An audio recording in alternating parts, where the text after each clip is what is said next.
An activist, strategist, and future POTUS in the making, Deja Fox is a 22-year-old leading thought at the intersection of social justice and social media.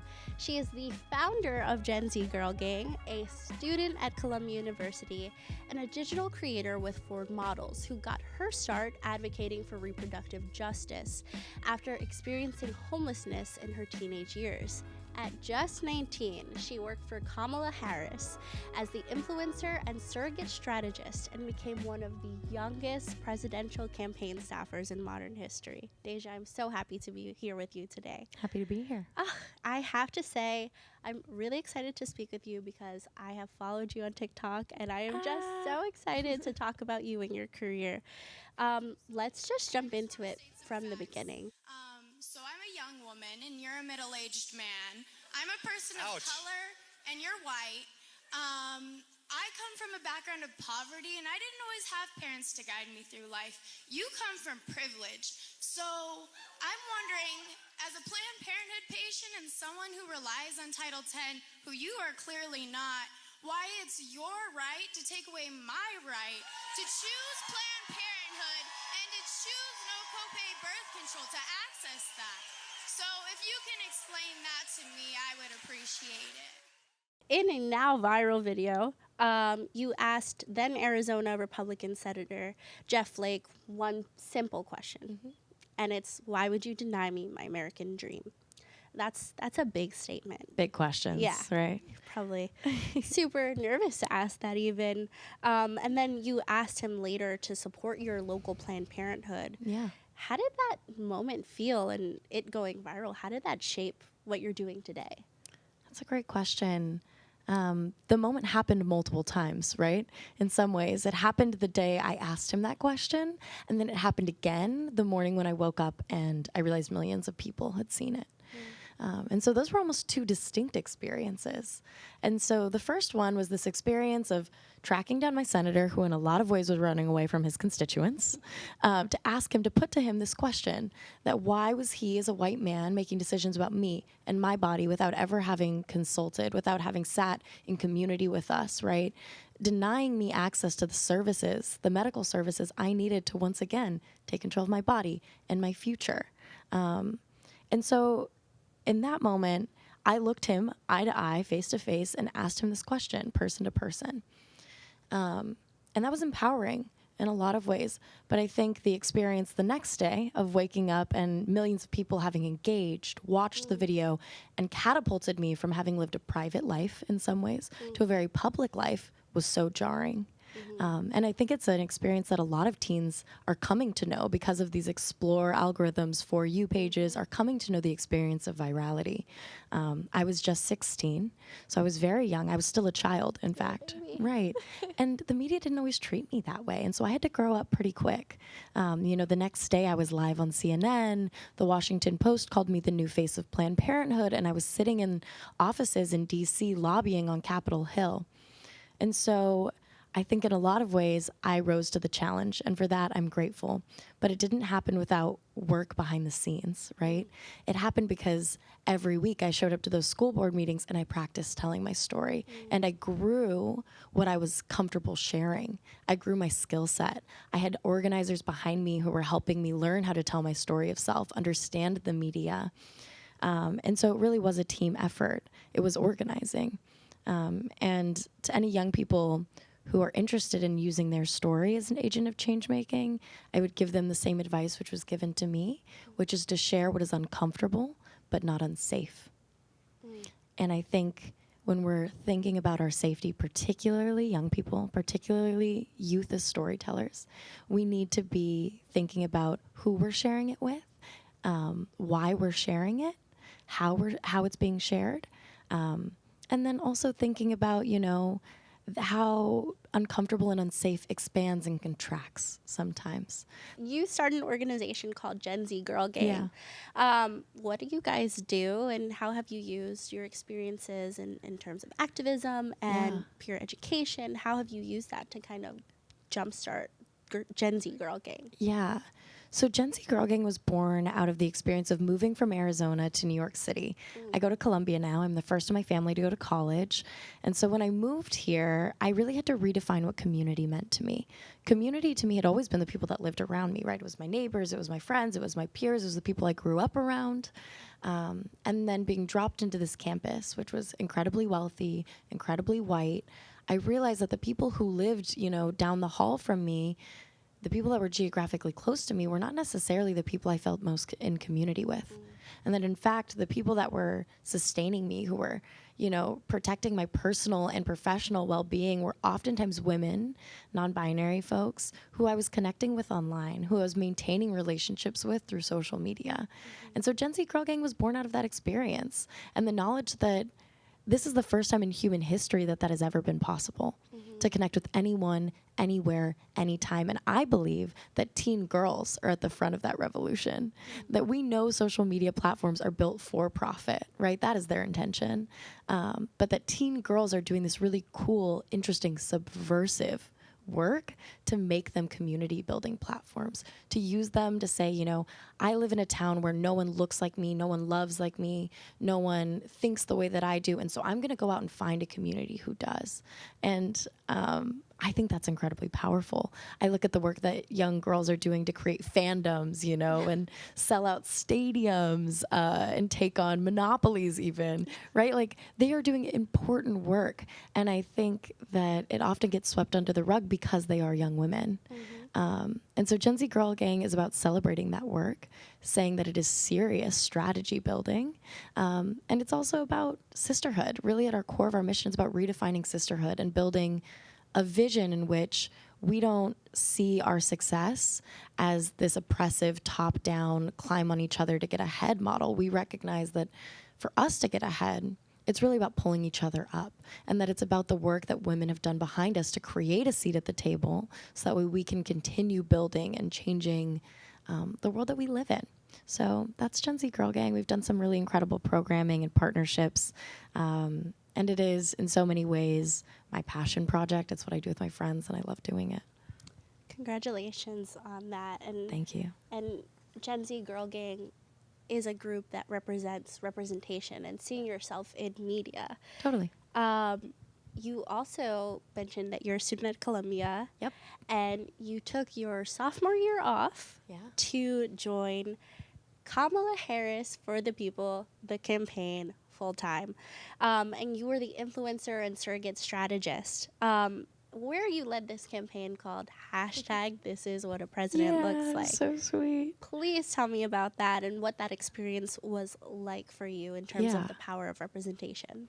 I mean, I think this in some ways comes back to the Gen Z Girl Gang motto of redefining sisterhood and using social media as a community building tool, because the way that this job even came about for someone like me was I was unpacking my sophomore year dorm, right? Literally getting ready to start classes when I got a DM on Instagram from a woman who was close to the campaign, and it was just a job description. And I, messaged her back and I said, I have some friends who just graduated who I think might be interested. I'll send you some recommendations, right? Putting other people before me, another woman tapping me to put me on, like the connections are there, right? And she was like, no, I was hoping you would be interested. And I was sitting there thinking, I'm just 19. I haven't even finished this degree. Like, am I really qualified? But because she believed in me, she saw my potential and pushed me to see it too, I did apply and I did get it. And 2 weeks later, I was moving to a city I'd never been to, signing the lease on my first apartment and starting a job that didn't exist before I got there. And my life changed forever, right? I was at 19, one of the youngest people to work on a presidential campaign ever. I was a strategist on the digital team, which also in the scope of the world, digital teams haven't existed very long, right? When we think presidential campaigns every 4 years, our first digital team might have been in 2008, which was only 3 or 4 election cycles back. Presidential election cycles, I mean. And so it was really this new and exciting space, and I got to be this new and exciting energy as a young person in it. And one of the things I got to lead was This Is What a President Looks Like. And it was based off my experience having worked in the brand space, right? I looked at what we could do on the campaign trail to really celebrate what I think makes Kamala Harris special as a candidate, which was that she is a first-generation American. She's a woman of color, right? For me, I saw myself in her in all of those ways, including that she was raised by a single mom. And I think that that was an experience so many voters were having, was they were seeing themselves in her in a way that they had never seen themselves before. And so we put, this is what a president looks like on mirrors on the campaign trail. And there was these incredible photos of young brown and black girls looking in these mirrors like kids that just makes me want to like cry, because it was so sweet to know that they were seeing themselves in this way for the very first time, and knowing that I was too. And I think there's a real power in that. And the last question I have for you is, in that joy and in motivating our youth and people who come after us, what do you have to say to them when they want to get on the ground moving and they want to make a change? Yeah. I think I have two answers to this. One is a game plan that I have for them, right? Like, let's check off these boxes and get you started. And one is kind of more of an emotional answer, which is that I know that we're fighting against issues that most of us didn't play a part in creating, right? That we are inheriting things that feel incredibly unfair and that frankly feel really, really big. And so to get to the logistical piece of, okay, so then what can you do when you're facing these things that you didn't create? They feel so big. How do you make a difference? The answer is just to get personal. It's to really think about, where does your personal life intersect with the things you're seeing in the news, right? How and where does the political come into your life, into your community? So figure out what issues are personally impacting you. And then think about your personal story. You know, each and every one of us has a story. The first thing I hear from people is, well, I don't really have a story. Yes, you do. Everyone has a story. And it is the one thing that is truly uniquely yours. And no one has one like it. And so that is the thing that you can offer to this movement. Think about your personal story. And then think about your personal network. You don't have to influence millions of people to be influential, right? You don't have to have a ton of followers. In fact, I think that the best organizing work happens within our personal networks, our family, our friends, our neighbors, our peers, our partners, right? That is the space where those people, because they love you and care about you, are going to care about what you care about, and you have the in with them. So take up that work of influencing and inspiring your personal network, because, again, that's something that only you have. So that's what I would share with folks. If you're feeling overwhelmed, get personal.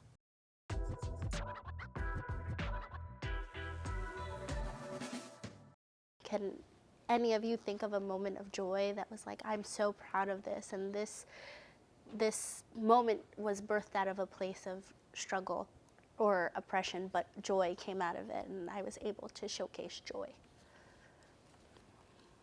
You have to be intentional about creating that space. So I think, like, thank you for bringing that up. I think often we expect joy to just, like, create itself. And something I've been talking about with my friends is how, like, who's throwing the cookouts? Like, who's creating the magic? Like, oh, I have to create my own magic? Fine, I'm gonna.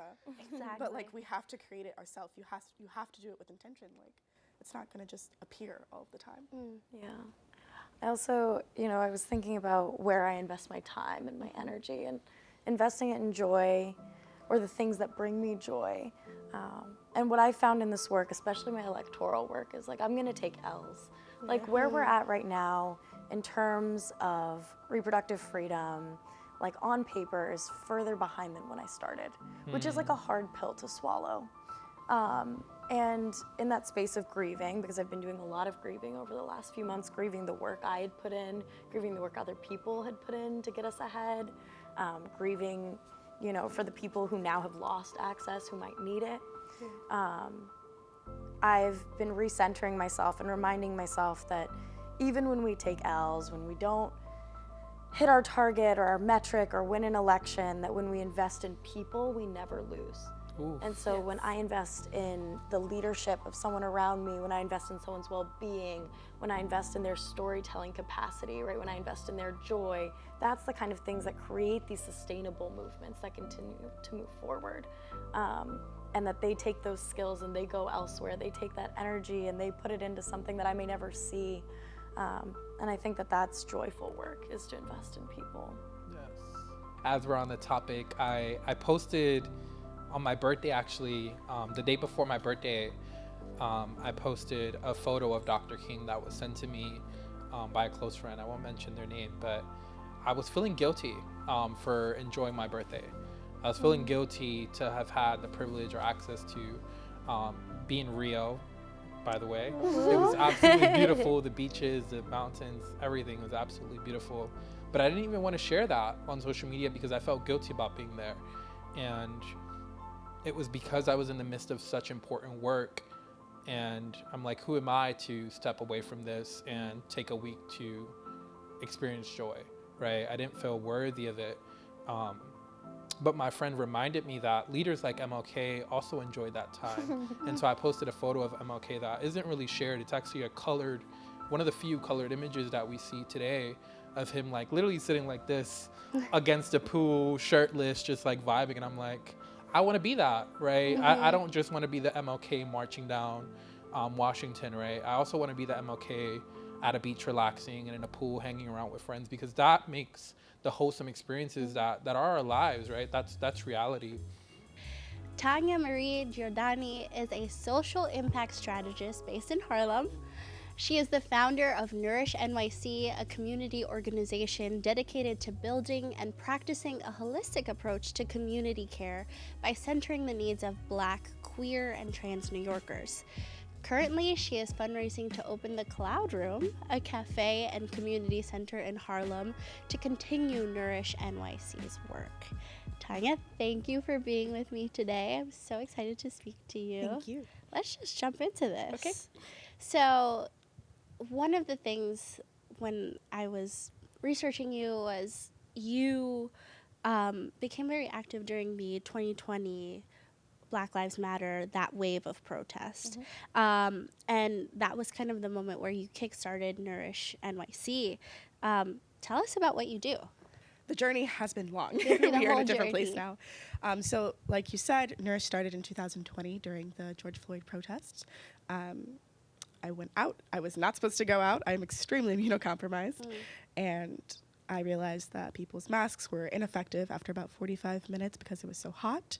People needed water. We needed snacks. People needed first aid care. None of that was available. And so I raised some money, and then a lot more of it than I ever expected ended up coming in. I was like, oh my God, I have such a great opportunity to do something that I had already been working towards doing. I was meant to be going into corporate technical sales, which is very different than what I'm currently doing with my life. And because of the pandemic, my internship got canceled. And so then I was left with the money. My internship was canceled. So then I just had all this time, and I was like, let's just do this. Like, let's just do what the 5-year plan was now. And currently we are in like a research and development phase. I did not get an opportunity to really plan our programming, to plan our policies, to plan our discipline, like programming, any of these things that are very important for any organization that wants to achieve longevity, right? And so this year I've really just been focused on learning as much as I can about the elders that I look up to, about the other programs and organizations that people run in New York that I really admire, and figuring out how do I take all of these things that I'm learning and apply them to Nourish to continue to build what I hope is an organization that outlives me. And hopefully, eventually, the biggest goal is that it one day closes. So when we're not in research and development, we have a free store where we try to cater to our most essential needs. So through that, people can come and they can get clothing for free. They can get dry goods or hot meals. I often will cook for the community and put it in community fridges, and we'll also walk around to people who are houseless. And I have like a lot of friends who are houseless now because of the work. So we'll go out and we'll feed them. At the free store, you can get laundry soap, diapers, baby clothes. So it's not just for adults, it's for people of all ages. And then beyond that, we have distributed grants so that people can access mental health care, whether that be therapy, going to meditation programming, dance classes, whatever really you need to feel good spiritually. Like, I'm not going to police you on what you need to feel good. You just, here's some money to do it. And then hopefully, if your essential needs are met, the idea is that if your essential needs are met, including not just food, right, but also your spirit being cared for, like that's essential to me, then now we are not worried about these basic needs, and we can reimagine what this world looks like. We can reimagine what it means to genuinely be free as Black people, as Indigenous people, as queer people, as trans people in this world. So it's a little bit about Nourish. That's a lot of it about Nourish. Yeah. You do a lot of work. One of the themes that, have that was very prevalent in what you just said was like helping each other. And that leads to like mutual aid, and that is like the basis of your organization. For our viewers at home who might not know like what mutual aid is or how it came to be, can you explain what mutual aid organizations do and why during the 2020 protest you saw the need to start mutual aid? What exactly is mutual aid? I think of mutual aid as the part of social movement work where we meet each other's direct survival needs based in a shared understanding that the systems have produced the crisis people are in, and with an invitation to collective action. And so really at the end of the day, mutual aid is just saying like, I'm going to take a moment to pause. I'm going to look to my left. I'm going to look to my right. What do you need that I have? What do I need that you have? And how can we help each other get through this moment? And so I think mutual aid is, based on that definition, something I've lived my whole life by, because my family has roots in the Caribbean, my family has roots in the Americas overall. And so I think that's just integral to our culture, is to help each other, to be communal. And like I said, in 2020, I just ended up with more resources than I needed for myself, and I raised those resources to help other people. So to me, the appropriate thing to do with that funding is like, okay, how do we continue to serve our community while also getting my own needs met, like helping each other. Amazing. And how did you kind of call for that fundraising and that mutual aid? Like, what platforms did you use to say, like, let's all get together and let's help each other? What did you do? It started on Twitter. It was like 2 a.m. I was in my brother's room, and I call him my brother. He's really just one of my closest friends. And I was like, okay, what are we going to call this org? And I was like, Feeding New York City. And I was like, that sounds corny. And so I was like, but I need a name that's effective, even if it's a little bit corny. And I was like, okay, we're trying to nourish people, but not just with food. And so then that's how Nourish NYC is, the name came about. And so then I changed my Venmo handle. I changed my Cash App handles. I opened a Google Pay account. And I was like, if you want to send me money, I'll be around to receive it. So I opened every type of cash account. I put out a tweet. I put in $100. I was like, cool, it's my last $100 of disposable income. Who can match me? Because I come from a community where there are some people who I know could match me. And so I was like, cool, do it. You say you care about people like me, then show up. This is the way you can show up without even having to leave your house. It will take you 2 seconds. I'll send you the request if I have to. But show up. If you say you love me, you say you love my people, then love us and do it. And people did it. And I was like a little shocked. But then it just kept going and it snowballed, and then people couldn't match $100, but they would quote tweet and they'd go, okay, I can match 5. Who can match me with 5? Who can match me with $1? And I think a lot of times people really don't. They underestimate the significance of a $1 donation, but if 1,000 people donated $1, it's $1,000. That's rent for a lot of people. So that's how it started. And how did it feel? Like, around how much did you actually end up raising in the beginning? The first 2 weeks, I think, was about 60,000. Wow. I think. I don't keep track of the numbers so well. But to date, it's over $185,000 in like money and over $500,000 in terms of the value of the material donations we've received. Wow, that's fantastic. And how did it feel, like being on social media and seeing this platform grow and seeing people respond and quote tweet and like using your platform to grow? You have a ton of followers as well. I feel like I'm just a little bit in this like grand scheme of things. I think what really matters is that I'm engaged with my following because they're not just random people. I build relationships with everyone who follows me, and I follow most of them back. I love to have conversations with them, and I really genuinely care about people. I really care about my community. I really care about, like, are you doing okay today? Like, do you need $20 to eat? And I think because that's just who I am, I think that really shined through and is a part of what really allowed Nourish to end up becoming what it is and what it was in 2020. In terms of how it feels, I think it was really exciting. And it was like, oh my God, like I get to do this thing I'm really excited about and I care about. But also hypervisibility started to come with that because I had a very small account before. And then all of a sudden, hundreds of thousands of people are seeing my posts out of nowhere, when before it would be like 30 likes, 40 likes. And so I think it was very exciting, but it also felt like a lot of responsibility because of the hypervisibility. I found myself questioning myself more. about what am I going to post, what can I say, do I need to be more careful, knowing that I don't have the same luxury to publicly make mistakes that someone who might be white and is a woman does, right? I am hyper aware, I think also because of my studies in college and growing up and just the different things I've been involved in growing up. I'm hyper aware that like maybe I don't see myself as disposable, but the society does. And so I don't get to slip up the same way that other people might. So I think a lot of mixed emotions about the growing platform. The last kind of question that I think our viewers want to know as well is, how do you plan to continue to use your platform growing Nourish NYC? And I believe you're doing some fundraising for a group in Harlem. What is your goal for the future? I think I'll continue to use it to fundraise and to just talk about what we're doing. It's funny, this is a question I've been contemplating. I've been taking a huge step back from social media, just in terms of, like I said, the hypervisibility has felt a little weird. So I've been pondering my relationship with what it means to be so public facing, but definitely going to continue to use it as a way to talk about not just my project, but the other projects that I really believe in the city, like the work that La Morada does in People's Fridge and Word Up, and they're in this group called Familam, and they do most of their work in the South Bronx and in the Heights, and they're just amazing and feeding people, and like I love them. I love them. I love their work. I think that if there's any group that like I could embody, whose spirit I could embody, it's them. It's that collaboration. So I just really want to continue using my platform to uplift the work of people like that, and to continue to try to empower people to realize that like you don't even have to join an organization to like make a difference in your community. If you want to create your own, you can. If you want to join, you can. But also it's as simple as just asking somebody, are you good? And if you're not good, what do you need? What can I do to help you today?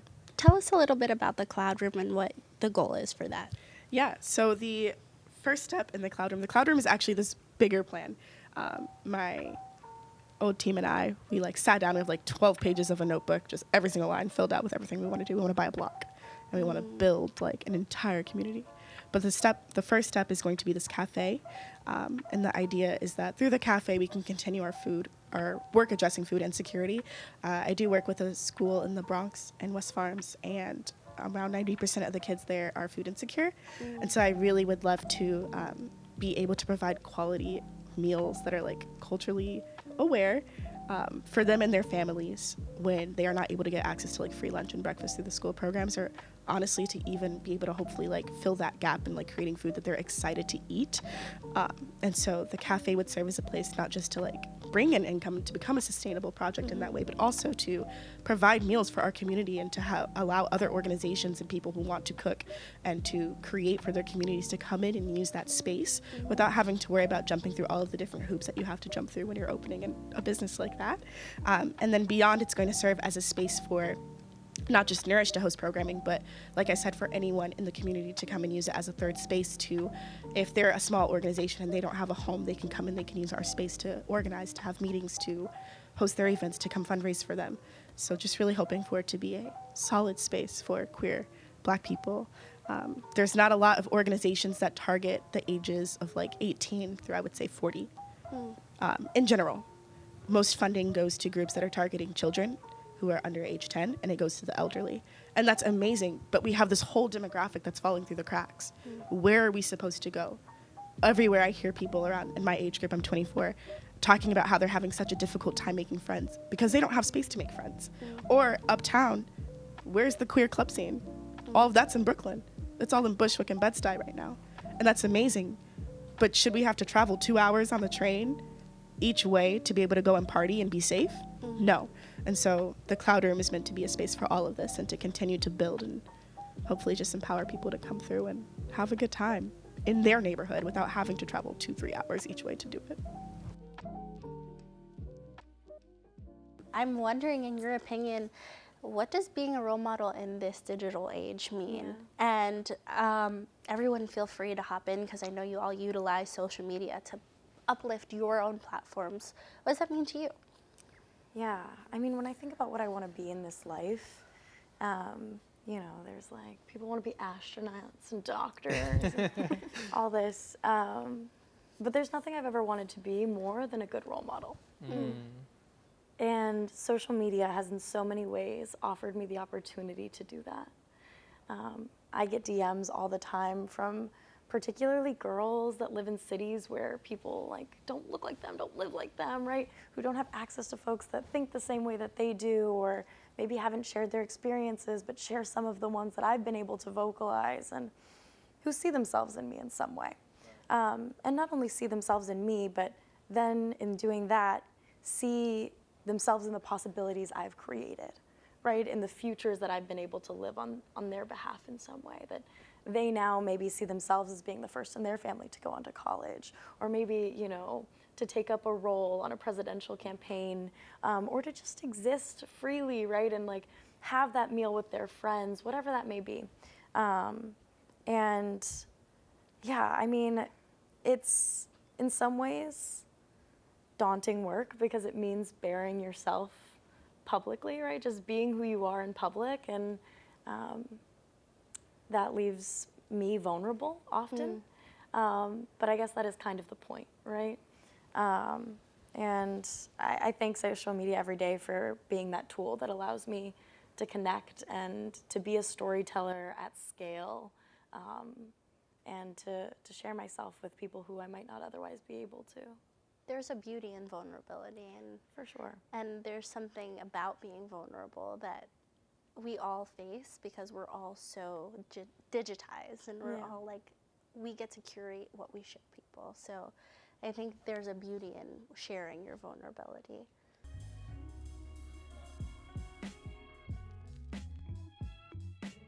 Born and raised in the South Bronx, Luis is an organizer and activist recognized by BBC Global as 10 Latinos under 30 inspiring America. He is a movement strategist, creative, and nonprofit advisor, a social impact ambassador, and has molded his ambition and grounding in Black radical tradition. As the co-founder and executive director of Youth Over Guns, Luis is a leading voice for change in the gun violence prevention movement. He has been recognized for his work by U.S. President Joe Biden, the Office of the Brooklyn Borough President, MSNBC, BET, Teen Vogue, Mission Magazine, Instagram, Change, Levi's, New Yorker Magazine, The Hill, and more. Luis, you have done so much. Thank you for being here with me today. Even President Biden thinks you're super accomplished. That's so cool. Shout out. Thank you. I want to start at the beginning of what you do. What inspired you to become an activist and start Youth Over Guns? And can you tell us about your organization? Absolutely. I think for me, oftentimes, when I think about activism, I really think I did it out of need. I didn't wake up one day and choose to change the world or even think about it. I think that I was like many young people, right? We were born into this mess and chaos, and that just became our reality. For me, the changing point was at the age of 14 when my 16-year-old brother at the time had been arrested and charged for a crime he didn't commit. And so I spent that year and a half that he spent in Rikers on the outside, feeling the pain of it that my family was enduring, but also organizing and activating my community to change not just my situation, but the situation that I knew so many other young people were in. Oftentimes we say, we don't do the work until we're impacted by it. We don't do the work until it hits home. And for me, that was my hit home moment. And so that's what brought me into the work. But violence prevention and addressing gun violence has been an issue that has been top line for me my entire life. I grew up hearing stories about my uncle that I never met who had been shot and killed. I grew up hearing stories about friends and family who had experienced gun violence. I grew up with my stepfather who still to this day carries a bullet in his calf from when he was shot in Puerto Rico and almost lost his life. And so these are the realities of people who look like me and come from communities like mine. Gun violence is a leading cause of death for young children in America, children and teens in America. And so it's essential that we organize and do something in response to this. I founded Youth Over Guns alongside some peers in 2018, and that was really in response to the national outcry that we've seen happening around gun violence, right? Immediately following the Parkland shooting, we know that what happens is the media response to gun violence only follows mass shootings. And so what we knew at the time, myself and other young Black and brown folks who had been organizing already, was that gun violence happens on an everyday basis. It's not just these mass shootings. Quite frankly, mass shootings are just 2% of all gun violence that we experience in America. And so as tragic and daunting that they are and that they feel, we recognize that there's so much more to do. And so we look to programs like CMS, New York's Crisis Management System, co-founded by Erica Ford and Tamika Mallory, and really worked with partners here in New York, right? A lot of the work that we started happened right here in Brooklyn. And so we organized a mass mobilization with very specific and tangible demands, what we wanted to see. We asked the mayor at the time for $20 million to invest into violence prevention in our communities. We asked Governor Cuomo at the time to invest in not just violence prevention programs, but in research, right? What we know is that we can't do the work if we don't have the data. And the data right now is backlogged 4 and 5 years because both at a federal level and at a state level, we have not invested into that. And so that's essentially what we do at Youth Over Guns. We build the power of young people to organize on a legislative level and invest in them. And we also work on narrative change. So much of what we see and experience in our communities is not a conversation that's being held on a national level, and it's certainly not one that's making the evening news. Thank you for sharing that. And I have to ask you, we've seen young people in New York City die at the hands of guns, whether it be targeted acts of violence or a stray bullet hitting an 11-year-old child, for example, in the Bronx. What do you think needs to be done in our local communities, the very small pockets of New York City and other communities, to end these acts of violence in particular with our youth? We need a few things, and I'll point them point by point. We need initially a transformative investment into our crisis management system. Under Adams, we've seen an additional $20 million go to the CMS system.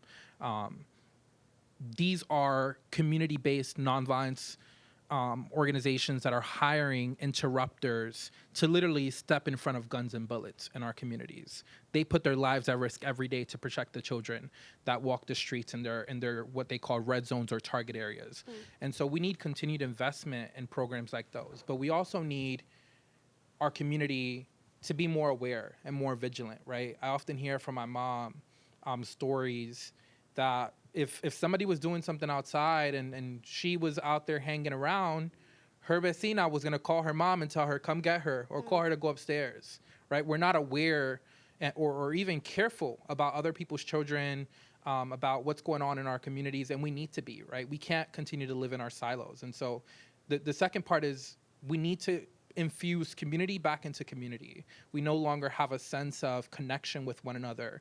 And that happens on a cultural level, right? So how do we work with artists? How do we work with true gatekeepers, right? People who community members listen to and are inspired by, bring them back into our hoods, quite frankly, to have conversations with both parents and young people about the things that they need in their community. And the last is resources, right? We have a conversation about the violence, about young children who are being victimized, either intentionally or unintentionally. And that's something that happens across the entire country. But it happens disproportionately in communities like the South Bronx, right? Where recently a 5-year-old girl was shot and killed by a stray bullet in a playground. These are very vivid experiences and realities of families who live in the most underserved, impoverished communities in the country, right? I grew up in New York 15. New York 15 is known to be the poorest congressional district in the country. A lot of people don't know about that, right? The median income is less than $25,000. And so when we combine that with the easy access to firearms, we get the results that we see. And so it's really about investment, right? How much money can we put into the education system? How much money can we put into after-school programs? What do we need to do to get the libraries up and opening and functioning up to 9, 8 in the evening, however late young people need it to be? What do we need to bring back recreation centers, right? When are we going to begin to strategize about both the resources and the needs to address the means of young people? When young people are left out dry, no resources, no proper education, no after-school programs, no community centers, they have no option but the streets. And what we see is that cycles of violence target those who are most vulnerable, which are young people in impoverished communities.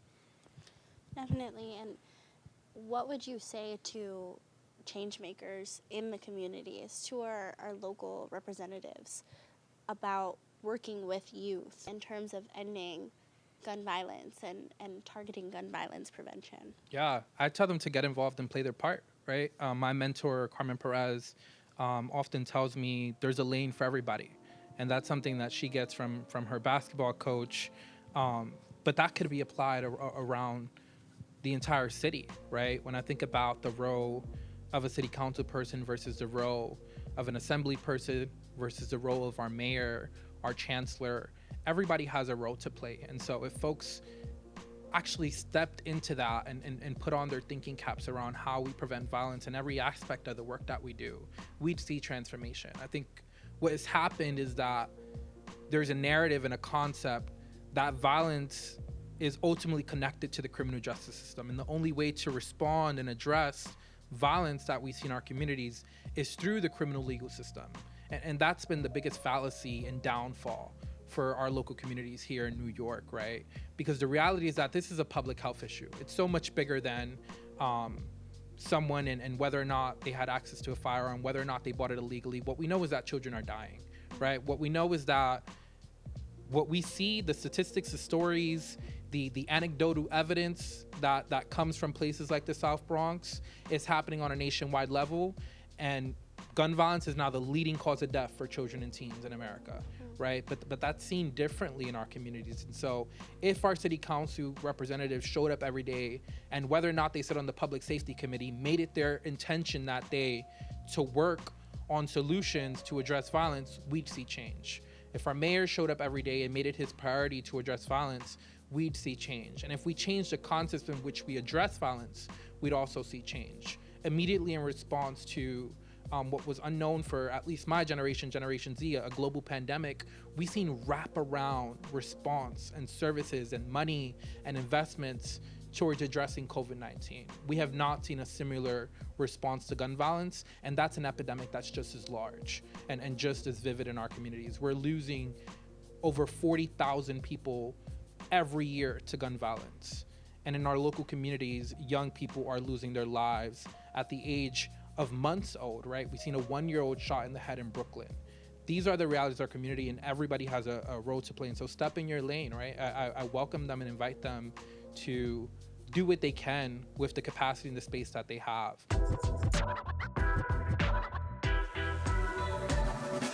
You have all been innovators in different aspects. You started Nourish NYC, that's just amazing. And you started Youth Over Guns, and you started Gen Z Girl Gang. How did it feel being the first to do something and being an innovator and without like overwhelming yourselves? I feel like I felt reminded of my own power at a time where I felt like, I know when we had our one-to-one, I talked about how I was meant to be going to corporate technical sales. Just not what I saw for myself. Everyone laughs because, like, me. And I was like, man, yeah, I don't have to do that. I don't have to be anything other than who I am to do what I want to do, and just following my heart, following just like what felt right in the moment has really opened up so many doors for me to genuinely love every aspect of what I'm doing with my life. And that's something that was really just a far-fetched dream 3 years ago. Like, I could have only dreamed, I could have only imagined, and now it's not an imagining, it's a living. So, yeah. To me, I think it was the autonomy to create what wasn't already there. And so I often tell a lot of my friends and peers who are looking to start and do things is complete a landscape analysis and make sure that before whatever you're doing, you're actually filling a void, because I'm not a fan of folks who do this work and are recreating the wheel. There's such important work to do.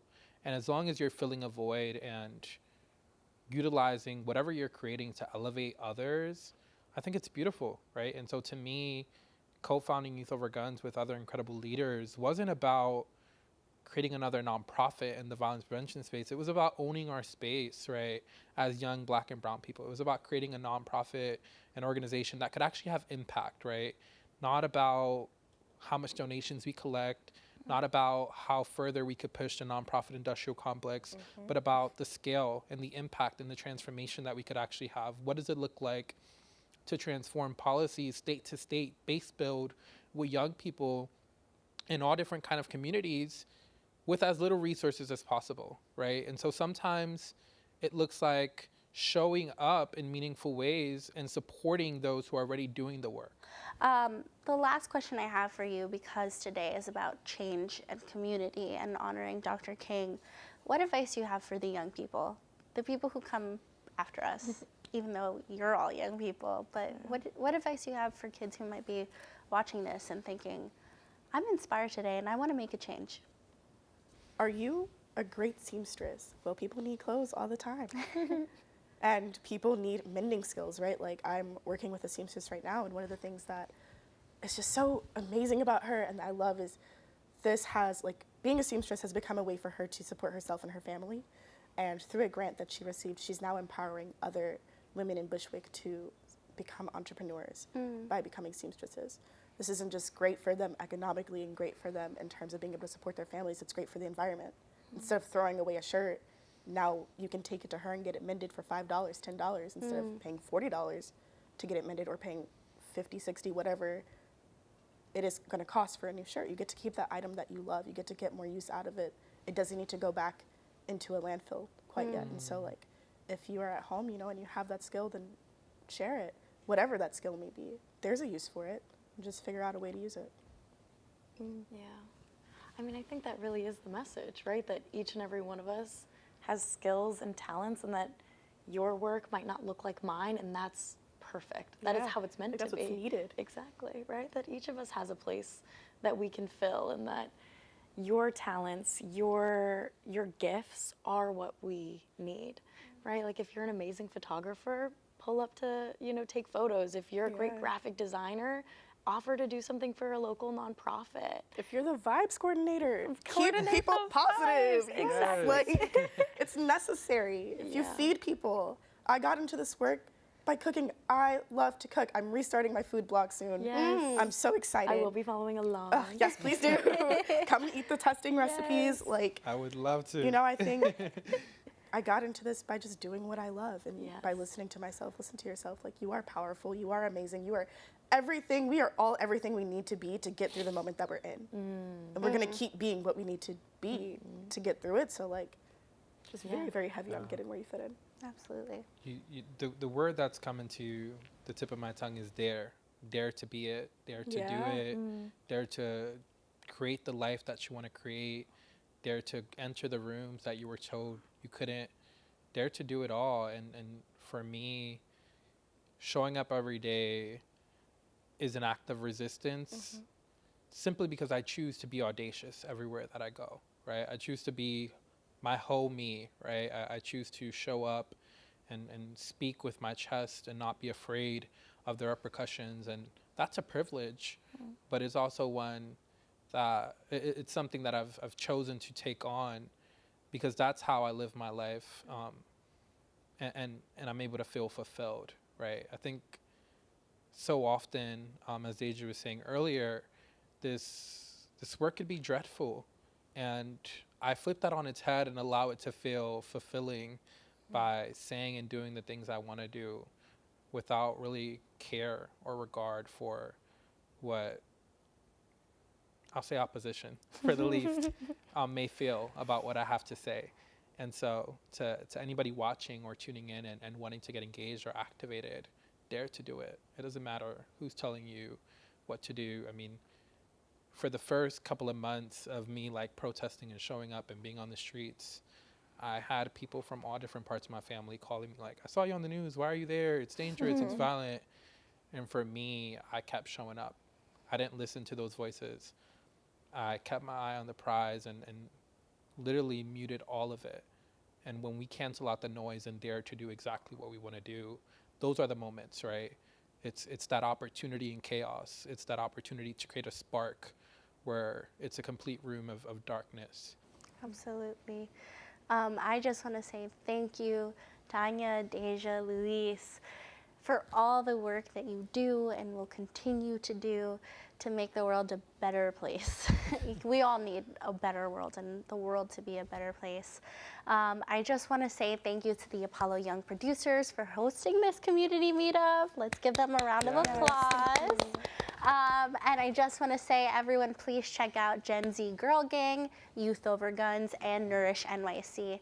I feel so honored to have this conversation with you all, and thank you for your time. Thank you. Thank you.